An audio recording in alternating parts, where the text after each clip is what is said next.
Another episode ng ating vlogs, Badong Aratiles pong Iglesia ni Cristo. Excited na po tayo. Isang tulog na lang. No? Masasaksiyan na natin yan. At sa tingin ko, ito po ay game changer, no, sa Philippine politics. Pag-uusapan din po natin, ito pong patuloy na pambubudol, no, nitong mga BBM vloggers and BBM supporters. Lalo na po dyan sa magaganap na INC rally bukas, isang tulog na. Actually, hindi na bukas eh. Ilang oras na lang mula ngayon, no? Masasaksihan na natin yung malaking rally na yan. Ine-expect po sa Quirino Grandstand na mga 1,000,000 po ang dadalo. So marami na pong mga grupo, yung formal na nakikilahok. Kasama na po dyan yung mga Duterte supporters, yung mga KOJC members sa pangunguna po ni Pastor Senator Apollo Kibuloy. Siyempre, nariyan din po ang ating Senator Marcoleta, no, na ine-expect natin na isa sa mga magiging tagapagsalita niyang rally na yan sa Quirino Grandstand. Okay, so tuloy-tuloy po sa pambubudol ito pong mga vloggers ni BBM kasama po ng media ng mga dilawan, no? Okay, so nililigaw po nila yung mga tao pero malinaw po yan sa Iglesia ni Cristo members, no? Wag po kayong mas marunong pa. Ang problema dito sa mga BBM supporters at BBM vloggers, mas marunong pa sa mga Iglesia ni Cristo members, no? Wag kayong mas marunong. Ayan, magkita-kita tayo. Okay. Gusto ko na nga pumunta diyan kaya lang sa hirap po ng biyahe. Pero bukas talaga nariyan po tayo. Ihanda natin ang lahat, no? Magdadala tayo ng kung ano pa man. Pag-uusapan po natin yan, pero bago yan, kung bago ka pa lang dito sa ating channel, mag-subscribe ka na. Dahil ito lang ang tayong channel na may kinikilingan, may pinapanigan, una sa balita, huli sa impormasyon, kaya na pang hinihintay nyo, pindot na, okay? Pag-usapan natin, no? Alam niyo, ito po, binabasa ko ngayon lang, kapapasok lang po to, mga sinabi po ni Senator Sherwin Gatchalian. Ito po kasing mga to,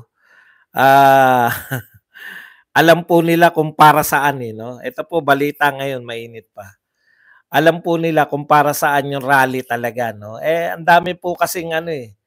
Alam nyo, sa totoo lang, kung ang Iglesia ni Cristo nagsabi po,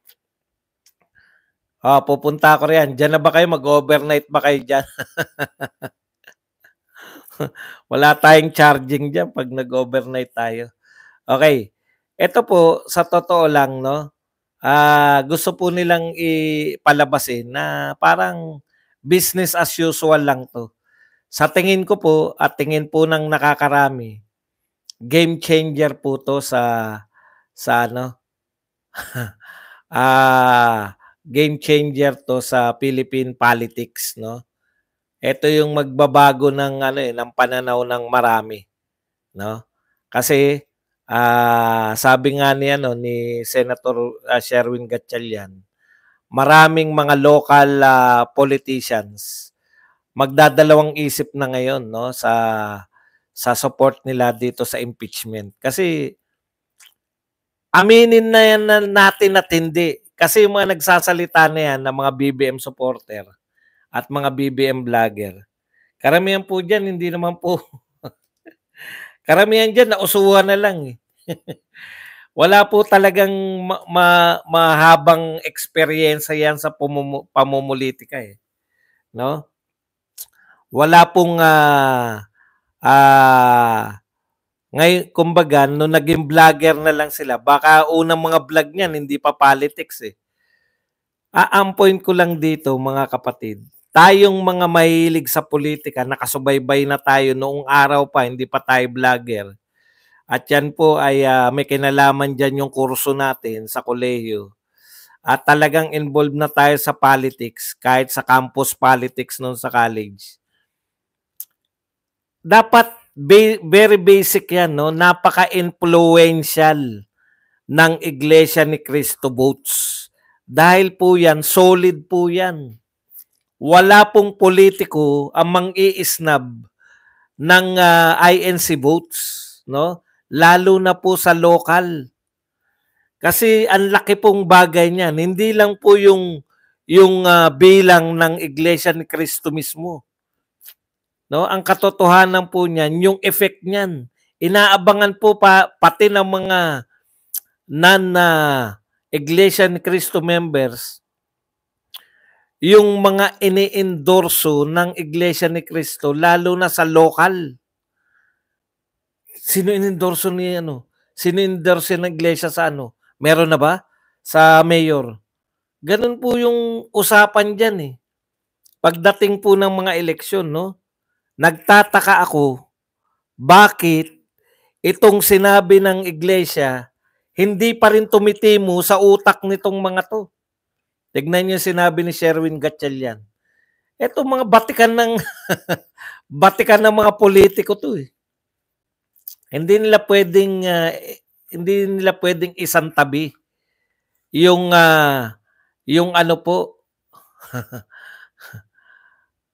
yung kagustuhan po ng iglesia ni Cristo. Yun po yun eh. Ang pangunahin po, tama yung sinasabi mo sa kapayapaan. Pero hindi kami susuporta dyan kung kapayapaan lang ang panawagan yan. Yun yung pambubudol dun eh, ng mga BBM supporters, no? Ang pambubudol dyan ng mga BBM supporters at vloggers, ito ay Iglesia ni Cristo rally para sa kapayapaan, period. Ito ay bilang suporta sa panawagan ni BBM, period. Ano yung kasunod nun? Ano yung pinanawagan ni BBM na sinusuportahan ng iglesia para magkaroon ng kapayapaan sa Pilipinas? Ang panawagan po ni BBM na sinusuportahan ng Iglesia ni Cristo sa kanilang rally, huwag nyo nang ituloy ang impeachment dahil magulo yan. Naintindihan nyo?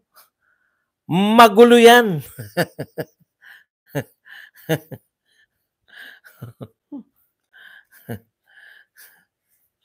Okay. Hindi sila pinuputol nila eh. Pinuputol nila yung mga sinasabi. Kasi kami, kung sinabi lang ng iglesia, ito ay para sa kapayapaan at suporta kay Marcos, bakit kami sasama dyan? Kaya sumasama yung mga Duterte supporters. Kaya sasama yung KOJC. Hindi po dahil sa kapayapaan at para kay Marcos.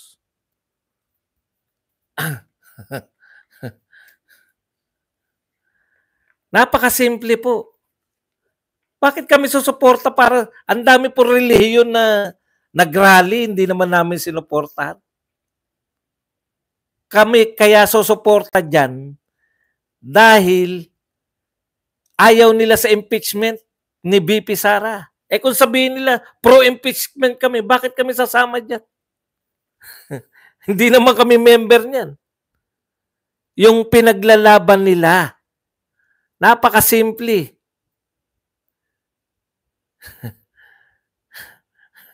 Bakit sila magrarally? Wala silang pinaglalaban. Kaya, ang tendency nila, baliwalain lang to. Masaya na sila na maipopropaganda nila na kung kayo daw may ibang panawagan, kayong mga DDS, wag kayong sumama dyan. Nagpahayag na iglesia na magkaroon kayo ng sariling rally. Alam nyo po, ito po, culmination to ng malalaking rally na nakikita natin ngayon. Wala na po yung mga nagrarally nung panahon ni Duterte.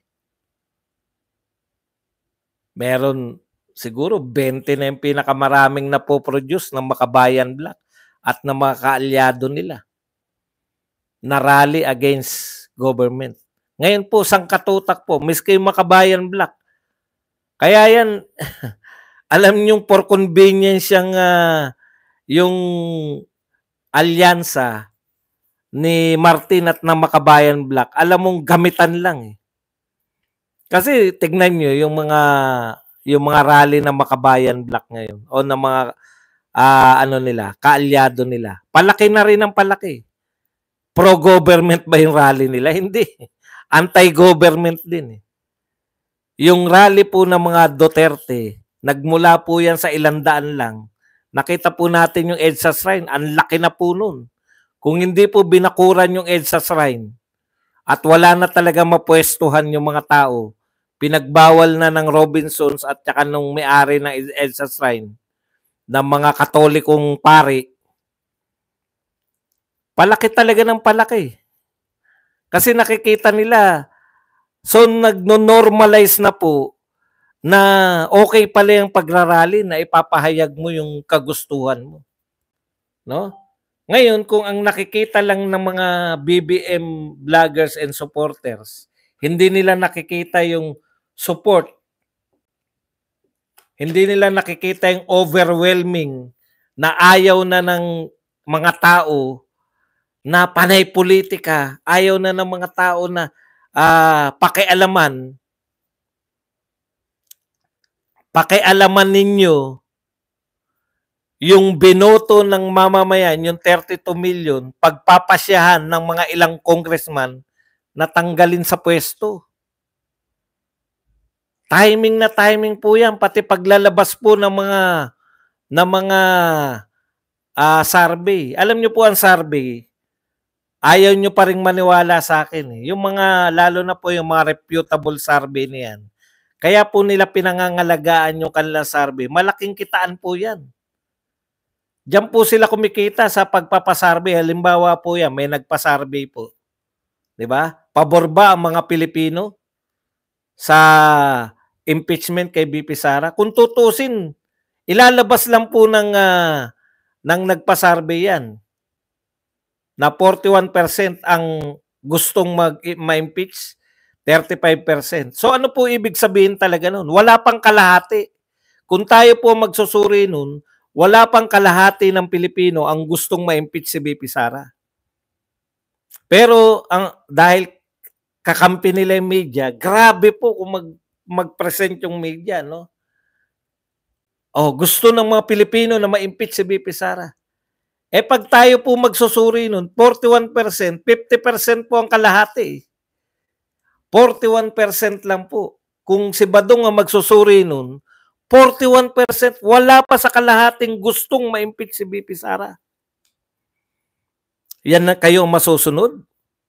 Idaanan natin yan sa survey. Yang survey na yan, sa tanong, dahil kayo nagpa-survey, sa tanong, pinaiikot din yung mga tao eh. Expected nyo na yan eh. Halimbawa, yung tanong, gusto nyo ba yung Quadcom? Yung ginagawa ng Quadcom na investigasyon? Natural, alam na ninyo na, gusto namin yan. Gusto namin malaman ng katotohanan. 61% ang gusto ng yung ginagawa ng Quadcom. Peke ba yung 61%? Hindi. Pero, kung babalikan po ninyo, 88% ang may gusto ng war on drugs eh. Nung panahon na nagwa-war on drugs si Tatay Digong, nung panahon na tahimik ang lipunan, wala pa po itong nakaupo na nag-i-impluwensya sa atin sa pamamagitan ng media, habang ginagawa po yung war on drugs. 88% ng Pilipino gusto yun. Bakit? Tumahimik yung lugar namin eh. Di ba? Tumahimik eh. Etong mga survey na lumalabas ngayon, SWS tsaka Pulse Asia. Yan yung mga sinasabi kong totoong survey. Pero ang tanong, bakit walang survey na lumalabas na nagtatanong ng direkta? Kasi pinalalabas nila, wala nang suporta ang Duterte. Ayan, gusto na ma-impeach si BP Sara.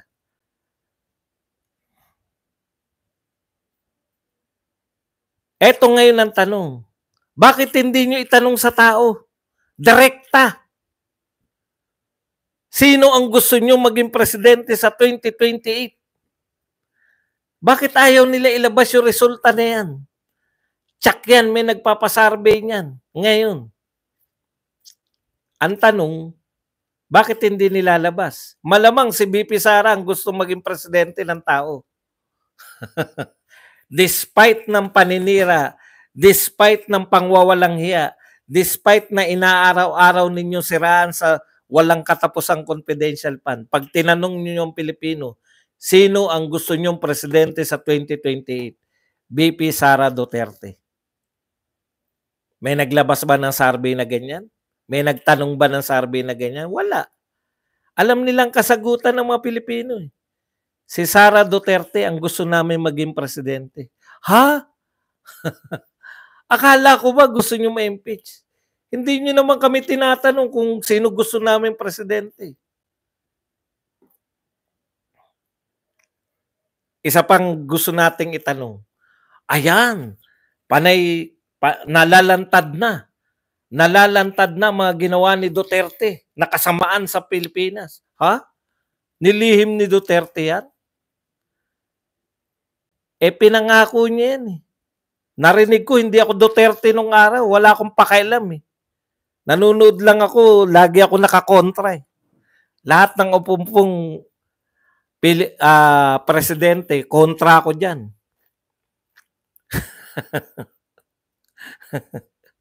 Pero narinig ko si Digong.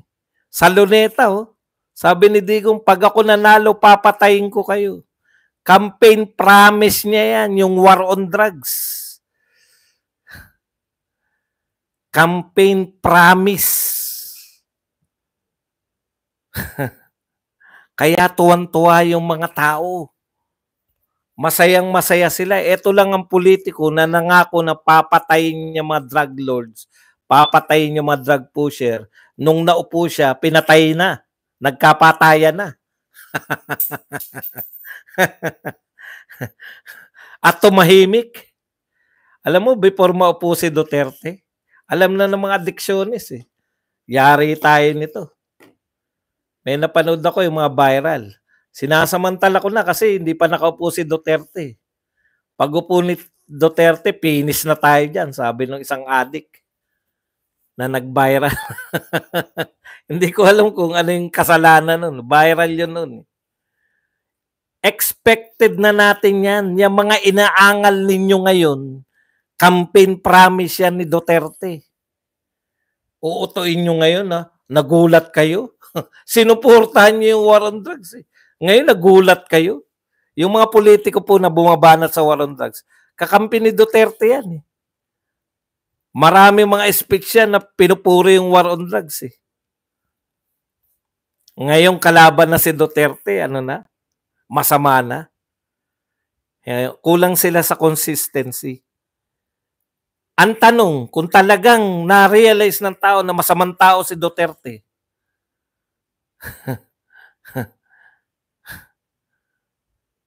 bakit hindi kayo magpa-survey, kayong may mga pera, bakit hindi kayo magpa-survey kung sino mas gusto nilang pamumuno? Si BBM o si Duterte?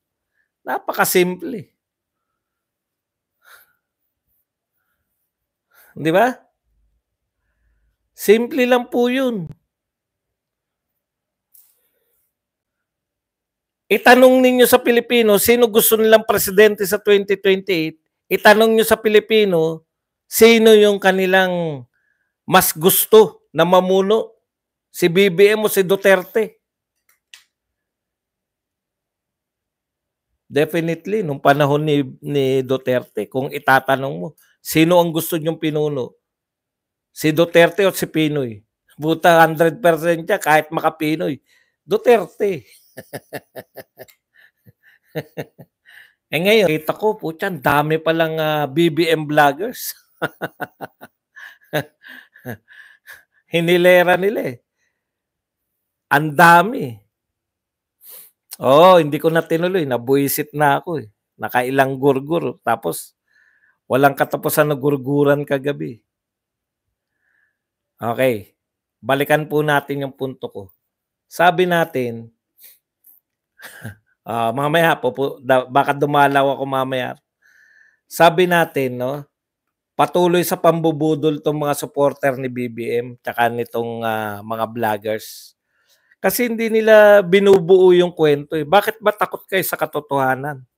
Bakit ba takot kayo na itong Iglesia Rally ay suporta kay BBM na ayaw niya ng impeachment? Dito ako takantaka eh. Kahit pabalik-balik tayo rito, dito po ako takantaka. Alam na alam ninyo, pinagmamalaki ninyo sa lahat ng inyong mga sinasabi na yung INC rally ay ano po yan ni BBM. Sinusuportahan po si BBM yan. Eh sinusuportahan pala si BBM, bakit yung mga BBM supporters ayaw? Hanggang doon lang sila. O, kita nyo, sinusuportahan pala si BBM. Yun naman pala eh, bakit mga Duterte ang dadalo? Bakit hindi mga BBM ang dadalo? Hindi nyo pwedeng i-deny. Bakit naman kami sasama dyan? Napakasimple lang.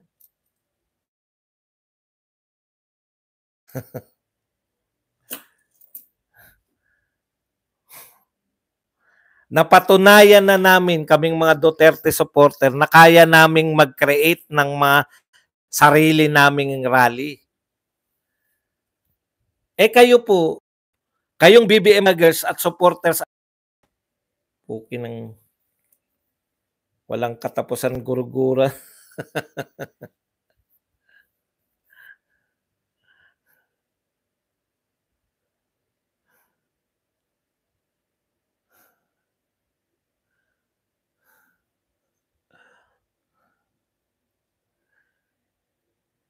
Okay, ikalawang punto natin, no? Bakit takot na takot kayo na hindi Bakit takot na takot kayong sumunod kay BBM? Kayo lang po yung mga sumusuporta kay BBM na hindi talaga sumusuporta. Actually, pati kayo ginagamit nyo lang yung salitang BBM. Pero aminin nyo lahat, Martin talaga kayo. Binubudol nyo yung sarili nyong supporter. Kaya kayong mga BBM supporter, isip-isip kayo dyan sa mga vlogger nyo. Ang linaw ng sinasabi ng mga Iglesia ni Cristo. Ang linaw po ng sinasabi ng Iglesia ni Cristo. Sinusuportahan namin si BBM sa panawagan niya, wag nang ituloy yung impeachment na yan. Dahil gugulo talaga Pilipinas, maniwala kayo sa amin. Baka akala nyo yung mga Duterte, wala lang po. Eh wala lang pala, bakit? Kahit na anong paninira nyo, nariyan pa rin yung mga Duterte. Imagine niyo. Tignan nyo po yung mga views. Wag ako kasi ban ako sa views eh. Tignan nyo po yung mga views ng mga vlogger ng mga sikat na vlogger ng BBM at sikat na vlogger ng Duterte. Tignan nyo po yung diferensya. Magkakaideya kayo. Emilio Pineda, thank you very much sa $9.99 na pangkape. Magkakaideya kayo kung gaano pa karami ang sumusuporta sa mga Duterte. Yung mga sikat na vlogger na nagsasabi na pro Duterte sila at sikat na vlogger na nagsasabi na pro BBM sila. Tignan nyo yung diferensya ng mga views nila. Wag ako kasi hindi ako kasama sa sikat eh. Doon ako sa matatalino.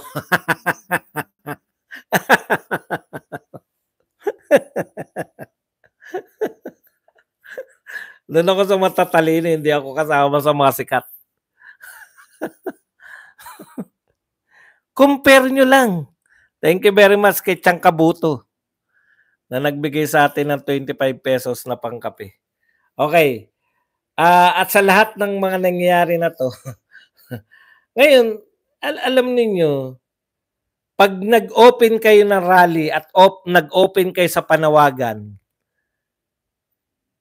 kasi ang paniniwala ng mga BBM vloggers at napapaniwala nila yung BBM supporters na yung hijack ng Duterte Duterte supporters at KOJC tong tong Iglesia ni Cristo Rally. Alam nyo, ang laki po, isa po sa pinaka kinaiinggitan na organisasyon, no? Anong tawag diyan? Isa sa organized na samahan sa Pilipinas. Yung tagos mula taas hanggang ibaba. Yan pong Iglesia ni Cristo. Insulto pong malaki yan sa pamunuan ng Iglesia ni Cristo yung pinalalabas ninyo. No? Na kayang i-hijack ng mga Duterte supporter at kayang i-hijack ng mga KOJC yung rally ng Iglesia ni Cristo. Iniinsulto nyo sila. Kasi akala nila, pag sinasabi nila to, nawi-win over nila yung mga Iglesia ni Cristo followers o Iglesia ni Cristo members. Alam nyo, maganda na rin to nagaganap eh. Kasi nakikita ng mga Iglesia ni Cristo kung sino may paggalang sa kanila. Yung pagsasabi na naha-hijack ng Duterte supporter, Duterte DDS at saka ng KOJC, yung rally ng Iglesia ni Cristo, insultong malaki yan sa mga Iglesia ni Cristo. Ako never kong pagtatangkaan na sabihin, no, na kayang kontrolin ng mga DDS at ng KOJC yung kanilang rally. Yung makakapag-isip pa lang po niyan, wala po talagang alam sa politika sa Pilipinas. Real talk po.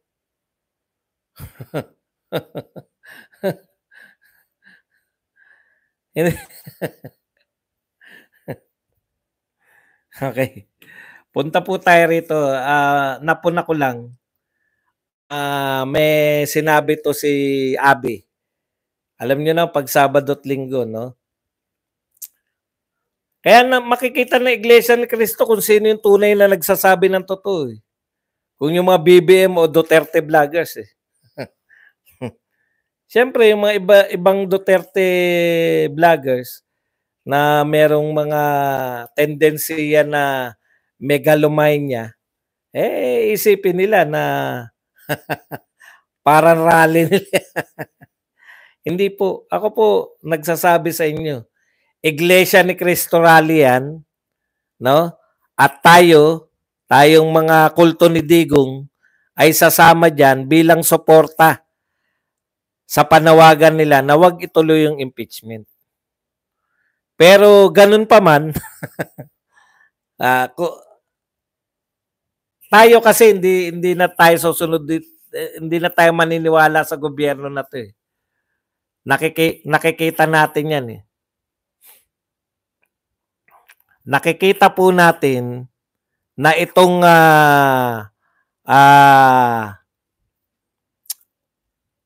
gobyerno ni Marcos walang kakayahan na pasunurin si Martin Romualdez. Si Martin Romualdez lang naman niya, mga tauhan niya lang naman yung mga impeachment eh. Siyempre, may nag-aabang na mga tauhan din ni Martin sa Senado. Umaasta lang sila na hindi sila tauhan ni Martin, pero sunod-sunuran din. Sila Grace po, itong si Waiter Chis Escudero, yan, mga nag-aabang na yan. No? Kunwari pa si Chis Escudero na walang panig-panig, utot mo. Kitang-kita ka na. Tuwan-tuwa ka nga. Akap lang katapat nyo, putya. Nagbabaliktaran na kayo. Di ba? Kayang-kaya sila eh. Madali lang po. Hindi ko po sinabi na mga mukha kayong pera. Pero nahalata po ng taong bayan, ginanunan lang kayo ng akap po. Kasi tinanggal nyo na yung akap eh. Di ba? Tinanggal na po ng Senado yan, pinagmamalaki nila eh. Tinanggal na namin yung akap. Pinaypayan lang kayo na kasama kayo sa mamimigay ng akap. Okay yan, the best yan. Wala, halata. Okay. Punta po. Teka, ba't ba hindi ko makita? Ay, nako. Hindi ko makita yung sarili ko. Kung ako ba ay... Hala, nag-lock na tong aking laptop ah. Sana napapakinggan nyo pa ako ngayon. Naririnig nyo ba ako at nakikita? Hindi ko nakikita sarili ko eh. Teka, tignan ko. Baka dakdak ako ng dakdak. Wala ako sa ere.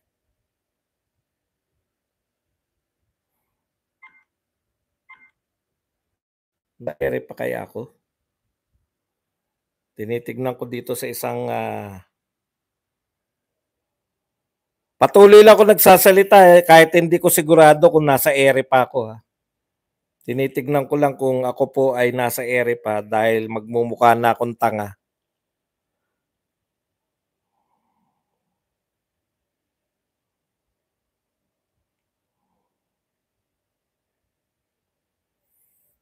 Badong Aratilis.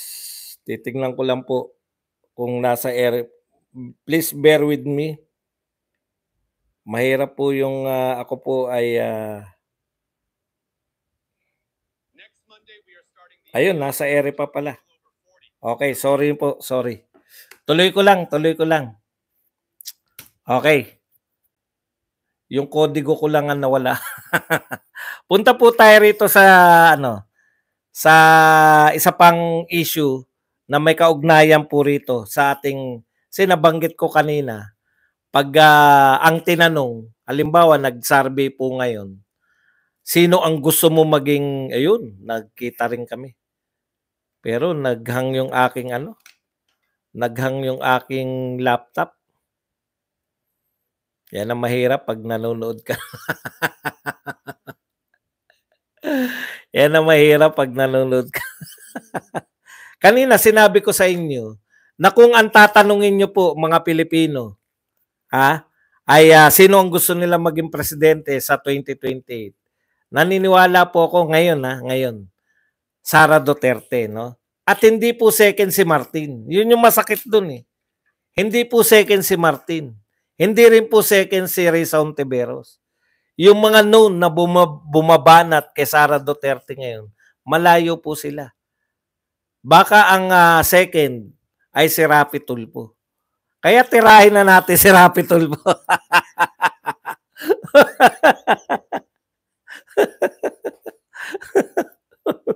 Hindi, yan ang katotohanan, di ba?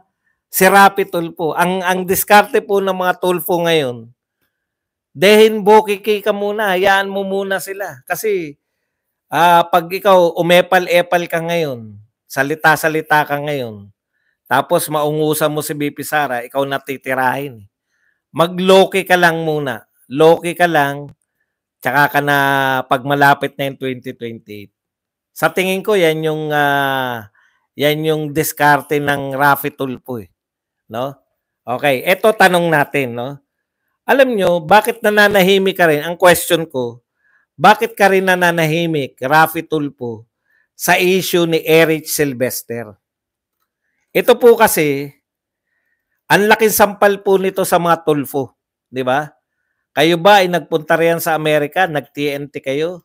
Bakit ang bilis nyo makapag-TNT? Bakit ang bilis nyo rin na makakuha ng US citizenship, pati US passport? Nasagot na po yan more or less. Nasagot na natin more or less yan, di ba?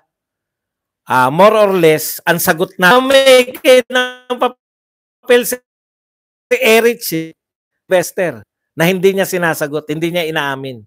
Ang inamin niya lang, nag-TNT. No? Okay. Inamin niya lang, nag-TNT siya. Pero hindi niya inaamin na nameke siya ng papel. Kasi ibang usapan na yun. Nag-TNT para sabihin niya na wala akong naging kasalanan sa Pilipinas. Sa Amerika, meron kasi TNT ako, illegal alien. Tago ng tago. Pero ang tanong namin, bakit ka naging US citizen? Paano ka naging US citizen?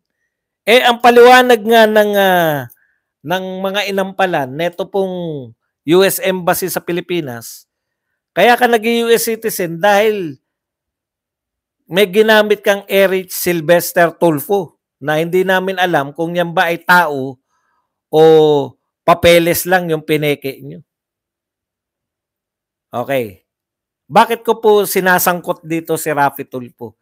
May tendensiya kasi itong mga Tulfo, kahit sila magkakapatid, pagdating po sa pagka maganda po ang patakaran, ay pag maganda po yung sinasabi tungkol sa kanila, halimbawa yung mga service to the people nila, yung paglilingkod sa mga tao, pag yan po pinag-uusapan, natataktol po kasi yan eh. Pinalaki kasi kami na ganyan, may malasakit, etc. Di ba? Ganyan yung mga dialogue. Pero once na may madiin sa kanilang isang kapatid, iwanan yan. Tignan nyo kagad si pinagmamalakan nyo, si yung isang Tulfo, si Bitag. Oh, isa rin yun eh. Di ba tinatanong lang siya, ano po masasabi nyo? May nakita kaming malaking nakapaskil dyan na Tulfo para sa turismo. Aba, wala akong kinalaman dyan. Hindi ako kinonsulta dyan. Naalala nyo nung inuusig yan si Bitag, si Erwin Tulfo, tsaka yung si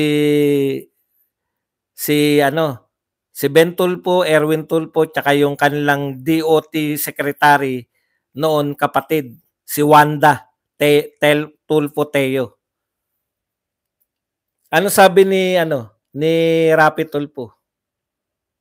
Wala akong kinalaman dyan sa mga yan. Hindi ako empleyado ni Bitag. Hindi ako empleyado. Wala raw siyang kinalaman. Ano sabi ni Erwin? Empleyado lang ako ni Ben Bitag. Tablahan sila eh. Alam niyo yung ugaling tablahan? Kasi kung ako senador, tol, nakakaya naman. Baka pwedeng wag ka na munang tumakbong senador. Kasi pangalan natin nakasalalay dyan. Hindi mo naman inaamin na pineke mo yung papel. Nakakaya naman na maugnay ka. Tulfo ka rin eh. Senador na ako eh. Di po ba? Ako ganun eh. O ilang beses pong na-involve si Mon Tulfo sa kung saan. May nagtatanggol ba sa kanila? Tinatabla po nila si Mon Tulfo. So kung yung kapatid nila, kaya nilang i-disassociate yung kanilang sarili, no? Kaya po nilang na sabihin na wala akong alam dyan, hindi ko naman, hindi mo ka ano-ano, kapatid mo yan. Wala kang say. Ikaw ay senador? Hindi po pwedeng wala kayong say. Bawat paglabag ng mga Pilipino sa batas, may say kayo. Lalo na kung kapatid mo yun. Yung pananahimik mo, tanda po yan na very willing ka na magpikit mata kung involve yung Kamag-anak Incorporated. Ano pagkakaiba mo rito sa mga nakaupo ngayon?